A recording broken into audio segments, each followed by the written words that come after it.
A figure lands heavily on the rooftop, the impact sending out a burst of energy that ripples through the air. Their body glows faintly, showing the power they're carrying. Without wasting a second, they sprint forward, their steps leaving afterimages as they cross the rooftop. The city stands tall in the background, but their focus remains fixed on what lies ahead. Suddenly, a masked man raises his head. His sharp gaze locks on something unexpected, and his expression shifts in alarm. Down below, several fighters gather together amidst the ruins. The atmosphere grows tense as the sound of movement surrounds them, signaling the beginning of another confrontation. A girl is violently grabbed by the hair and insulted, accused of shamelessly trying to get close to the guild leader. Struggling in pain, she denies the accusation, but her attacker doesn't listen. The aggressor warns her to stay away or face deadly consequences. The bullying escalates as the girl is struck down again, while others hurl more insults at her. The situation turns cruel and humiliating. From a distance, the masked man observes.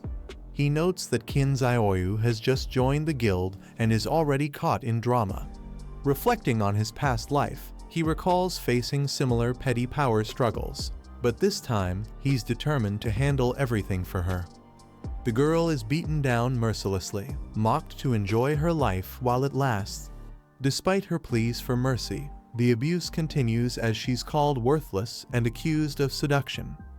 Meanwhile, beneath the giant statue in the center of the Xianxia ruins, a hidden chamber reveals a teleportation circle that can send someone back to the starting town. Most people remain unaware of its existence. The teleportation, however, comes with a price. The first use costs 500 days of lifespan, the second 1,000, and the third doubles again to 2,000. Each time it's used, the cost increases exponentially. This system exists because the starting town gradually evolves into a higher-tier region. Over time, weaker monsters transform into bosses, and hidden treasures begin to emerge, changing the landscape entirely. The masked man thinks about valuable treasures, mentioning the ancient god tablet as a must-have.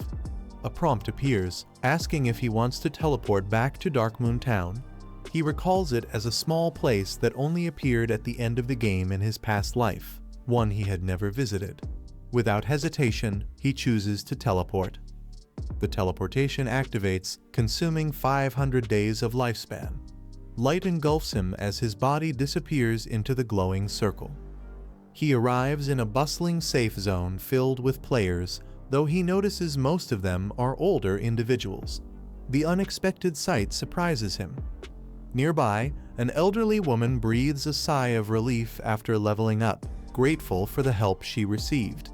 Her companions remind her of their agreement during the process. She gained 72 days of lifespan, and they demand she hand that portion over. The old woman lashes out angrily when asked to hand over the shared lifespan, yelling that she shouldn't have to pay. She accuses the group of deceiving her, insisting they claimed to help players level up for free. The group calmly explains that they never asked for money.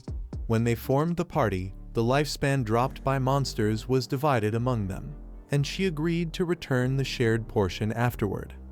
Ignoring their reasoning, the woman shouts that she knows nothing about such an agreement. She insults them for daring to demand anything from someone her age, calling them shameless. The group tries to reason with her, reminding her that without their help, she wouldn't have gained lifespan or experience at all.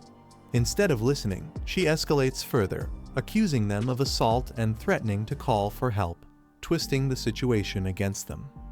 The old woman continues screaming accusations of harassment, trying to draw attention to herself. But before she can push the act any further, she's suddenly knocked down, tumbling across the ground in shock. Nearby guards notice the commotion. In the shadows, the masked man appears, his presence sharp and intimidating. His figure looms over her as she realizes something is terribly wrong. Dark energy flares violently, startling the others who witness the scene. Confused, they react in shock, unsure of what just happened. The woman's stolen lifespan spills onto the ground as glowing fragments. The group is told to collect it, while the masked man brushes it off, saying he only happened to pass by.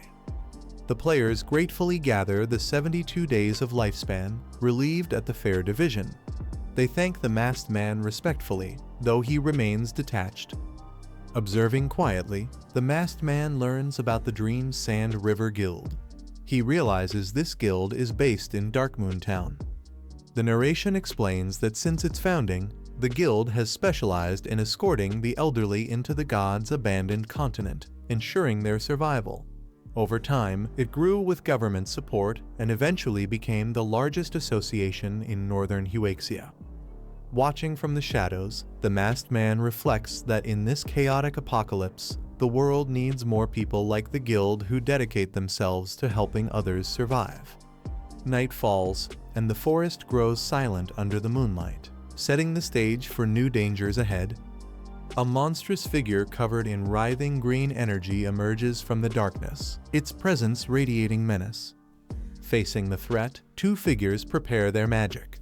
Urged on, the woman channels her power and unleashes a thunder strike toward the monster.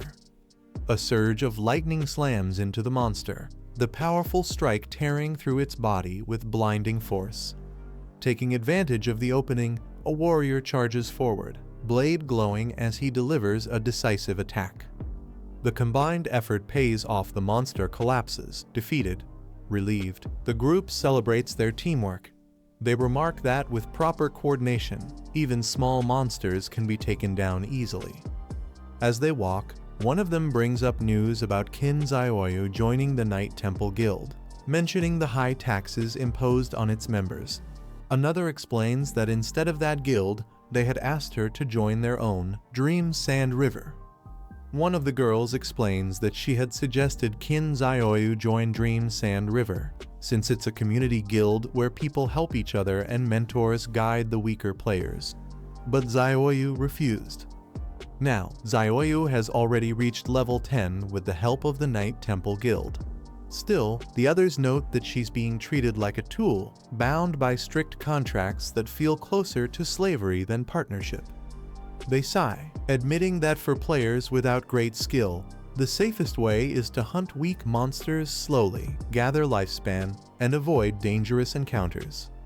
Even so, they can't help but admire Zioyu. With her hidden class, she's much more capable than them, standing out as someone truly exceptional in this harsh world. Suddenly, sharp attacks pierce through the darkness, striking fast and with deadly precision. One of the warriors is hit by multiple blows, damage numbers flashing across his body as the assault tears through him. The two women cry out in horror, calling for their father and husband as he collapses before their eyes. The attackers mock them, laughing at how a single skill was enough to kill him. They sneer at Dream Sand River, calling it a useless guild full of weaklings, and insult its purpose of supporting the elderly. The attackers step forward, demanding that the two women hand over all of their lifespan immediately. Terrified, one of the women warns them that combat outside of towns is forbidden by the government, and they risk becoming wanted criminals if they continue. The leader scoffs at the warning, dismissing the authorities and boasting arrogantly. He gives them only 3 seconds to comply. In desperation, one of the girls tells her mother to send an urgent alert to the guild channel while she holds the enemies back. Without hesitation, the mother activates the signal, hoping for help to arrive in time. The enemy leader sneers, calling the girl reckless for resisting. He orders his men to kill the older one and leave the younger ones for their amusement. The woman stands her ground, raising her staff as a surge of energy bursts forth, striking toward the attackers with desperate force. The spell collides with the enemy, creating a violent shockwave that shakes the battlefield. But in the chaos, the girl's expression shifts to shock and fear as something unexpected unfolds before her eyes. This is the end of the video. If you guys want to see the next part, then don't forget to subscribe and like the video.